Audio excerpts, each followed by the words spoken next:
Kidney stone has become a common problem in today's time. The problem of kidney stones is due to weight gain, thyroid, dehydration, high amounts of protein and salt.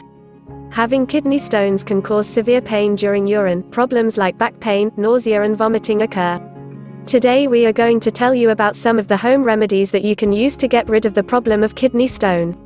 1. If you have problems with kidney stones, then eat radish juice in the empty stomach powder mixed with radish juice every morning.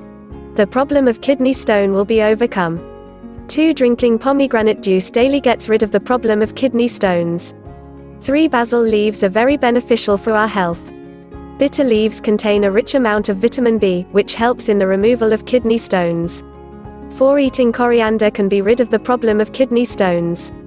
To get rid of the problem of kidney stones, mix 1 lemon and cucumber juice in coriander juice and boil for 15 minutes.